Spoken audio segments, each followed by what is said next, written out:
If you're here in the hopes that something you're going to hear tonight is going to profoundly change your life, well, it won't.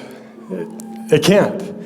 Neither this TED Talk nor any TED Talk has any power to affect change in your life.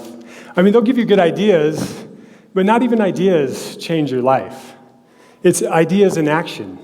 That's what changes our life. It's the doing of the ideas that's important, not just the idea itself.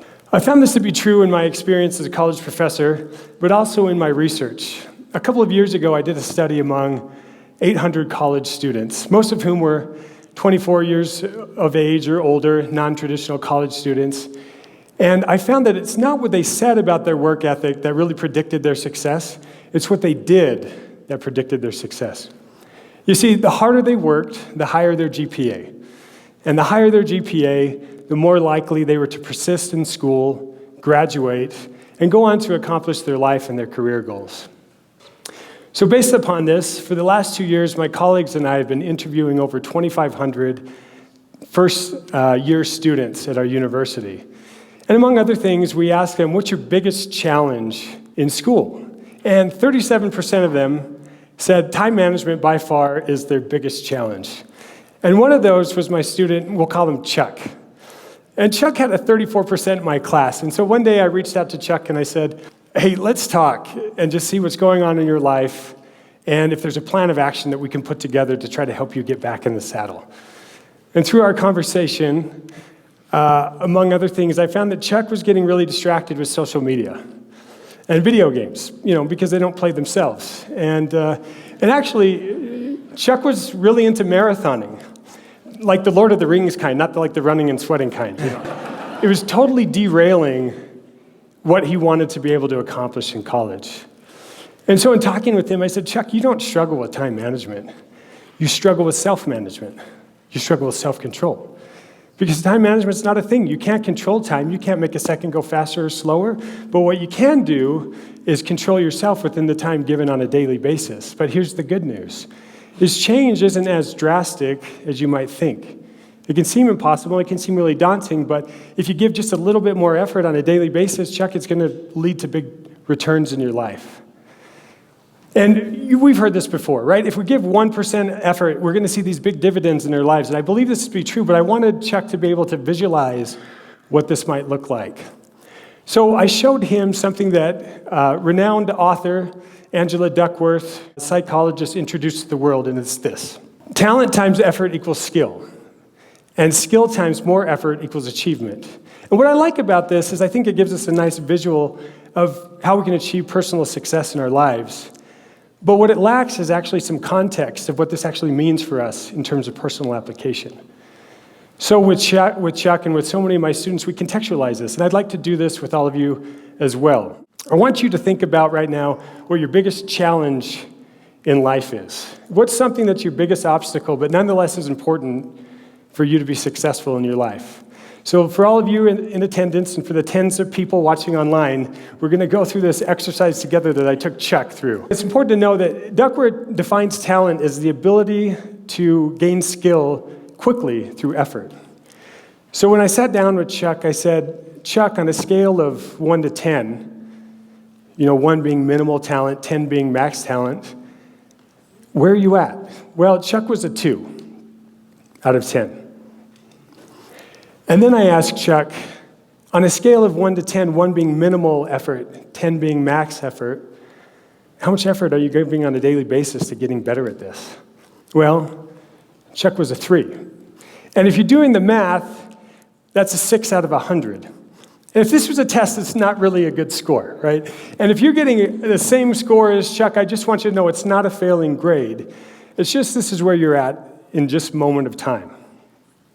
It's just a snapshot. It's saying nothing about your trajectory to be successful with the thing that you're struggling with. Now, over time, though, Chuck being a 6, if he continues to give a 3 effort over time, well, all Chuck is going to be is an 18 out of a potential 1,000. What that means is he's only hitting less than 2% of his capabilities in terms of overcoming this challenge. So then I talked with Chuck, what does it look like if you just gave 1 degree more effort? What kind of change do you think that would make? So in talking with Chuck, he being a 2, and now instead of giving a 3 effort, now he's giving a 4. And in the short run, we're not seeing that much of a difference. He's an 8 out of 6. And here's where it can be really discouraging, because we're thinking, well, gosh, I'm giving a lot more effort than I did before. I should see these drastic changes, but that's probably not the reality. And it becomes easy to become discouraged, to lose hope, and to quit. But here's where it's really important to actually trust the process. That by giving just a little bit more on a daily basis will actually lead to the dividends that you want in your life. So continuing now, Chuck's an 8, giving a 4 effort. Well, now he's a 32, suggesting that now he's double what his potential was with the prior effort that he was giving. But then I said, Chuck, well, what if you don't do this? What if you actually just only give minimal effort? Well, Chuck being a 2, if he only gives 1 effort, well, he's just going to be a 2 in the short run. But the reality is, if he only continues to give a 1 effort over time, all Chuck will ever be is a 2, relative to his ability to be able to personally manage himself. So then we talk, Chuck, what does 1 degree more of effort look like to you on a daily basis? He says, well, when I was really successful at times in my life in doing this, I had someone who could help me be accountable. I was better at prioritizing my time. And I said, well, why don't you work with this organization on campus, Student Support, and they can help you with these 2 things, prioritization and accountability. So he did. And week by week, the more that he worked with them, week by week, his grade rose from a 34 to a 71. And after several weeks, it seemed like, Chuck was doing really well, but then his grade started to nosedive again. So I stopped him after class and I said, Chuck, what's going on? And he says, I thought I had a handle on this, and then I started getting into kind of bad old habits again. And so I said, well, let's just talk about what was helping you be successful. And he said, well, when I was going with Student Support, that was helping me. So I recommitted him to that plan, and through the remainder of the semester, in continuing just that little bit of effort, visiting with this organization, trying, to be better at personal management, he was more successful than he had been previously. He ended up with a C in my class. But what was more gratifying is he actually ended up with passing grades in all of his classes. Now, it was probably not the straight A's that he probably hoped at the beginning of the semester, but it was a far cry from the straight F's that he'd received this previous semester and the straight F's he was going to get unless he had changed something. So with Chuck, it wasn't just enough to know that he struggled with this. He needed to do something about it. And I think what was gratifying for him and what gave him confidence, according to him, was just knowing that even trying just a little bit more actually led to greater results than he'd had by himself. And so for the rest of us, we're no different than Chuck. To know that we have a goal or to know that we struggle with something, well, that's one thing. And that's an important start. But if we want our tomorrows to be filled with the success that we desire, then we have to start with just a little bit more effort today. So I'll end by asking you the same question that I asked Chuck so many semesters ago. If you really want to be as successful as you would like in your life, then what does 1 degree more of effort look like to you on a daily basis? Thank you.